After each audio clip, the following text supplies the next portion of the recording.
A graça e a paz do nosso Senhor Jesus Cristo. Mais uma honra para nós estar aqui um dia para a honra e glória do Senhor. Amém, amados? Amados, eu venho aqui hoje para dizer para vocês a respeito que o Evangelho é uma pessoa. Interessante, né? O Evangelho é uma pessoa. Como disse Paulo nos diz em Romanos 2,16, né? O meu Evangelho. O que Paulo está querendo dizer sendo o meu Evangelho? Né?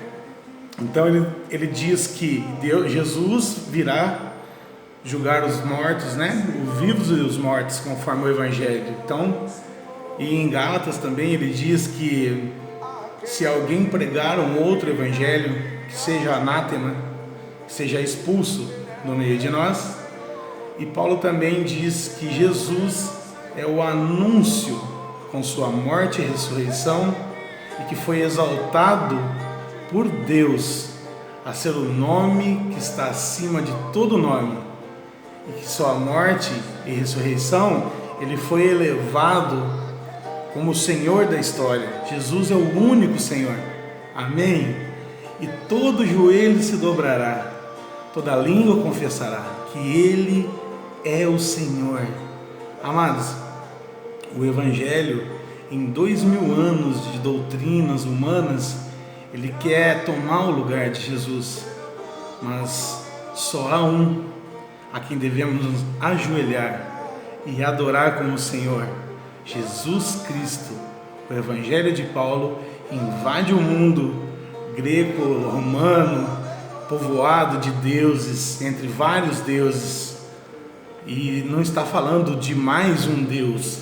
Paulo não chega falando, eu vou te apresentar mais um Deus. Não, ele está falando de um único Deus, o soberano, o Senhor Jesus Cristo de Nazaré. E isso até os anjos anunciaram na cidade de Belém, na cidade de Davi, que ia nascer o Salvador do mundo. E assim mesmo César tenta matar todos os bebês, vocês lembram muito bem disso? Então, amados, o Evangelho é uma pessoa, não é uma doutrina ou crença humana.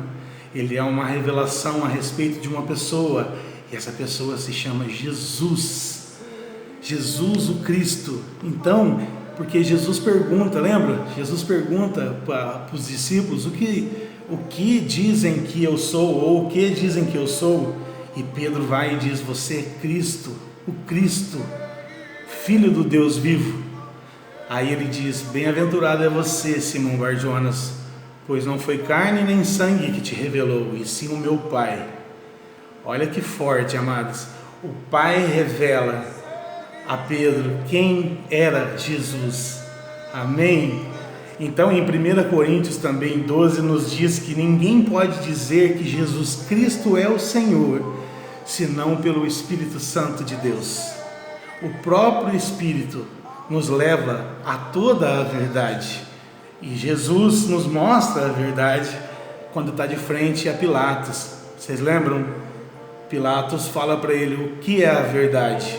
Ele apenas olha para Pilatos, fita nos olhos dele, tipo: eu sou a verdade, o caminho, a verdade e a vida.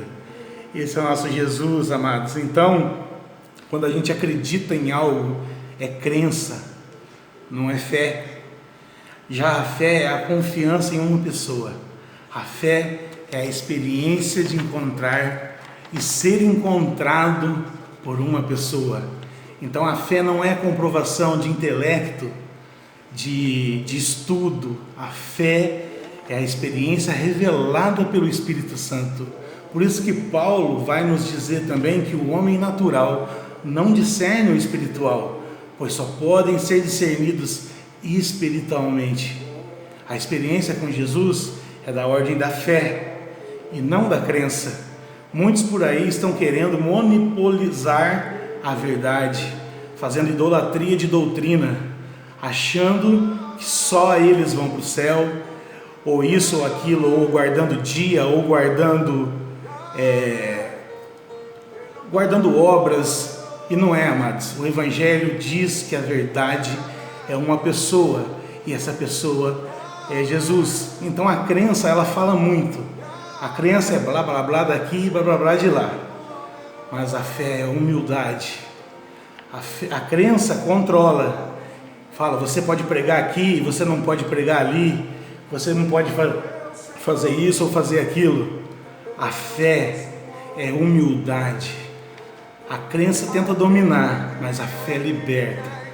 Então, amados, como dizia, e a fé é crer no absurdo. Tertuliano lá na época patrística da igreja, né, lá por 180 depois de Cristo, Tertuliano disse uma coisa muito interessante: eu creio porque é absurdo. Olha que forte, eu creio porque é absurdo, porque se não fosse absurdo, eu não entenderia, eu entenderia, era palpável. Como que você precisa crer? Você tem que crer naquilo que você não vê.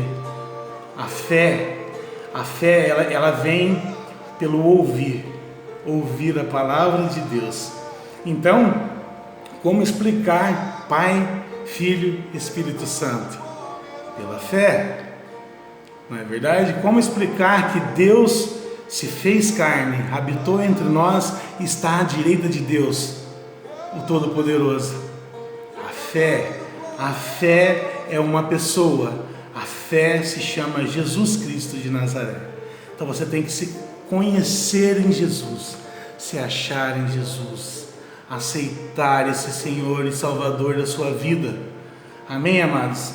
Hoje não é diferente daquela época. Antes eles jogavam os cristãos na fogueira, antes eles apedrejavam cristãos, aqueles que levantavam, que iam contra o imperador César. Não, o meu Salvador não é César, o meu Salvador é Jesus. Muitos iam para a fogueira. Hoje não seria diferente, amados.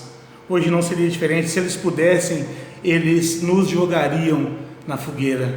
Os verdadeiros discípulos de Jesus seriam jogados na fogueira hoje mesmo, porque eles não suportam que a fé em uma pessoa é suficiente para salvá-la. Eles não creem que a fé é a experiência com uma pessoa. Acham que tem mais coisas para ser feito. Com amor e justiça, nós cremos em Jesus, e isso é o que basta. O nosso amado irmão Ney Santos esteve um dia na nossa live Sola Fide, dizendo uma coisa, pregando o Evangelho de Jesus maravilhosamente. E ele disse uma coisa que nunca vou esquecer.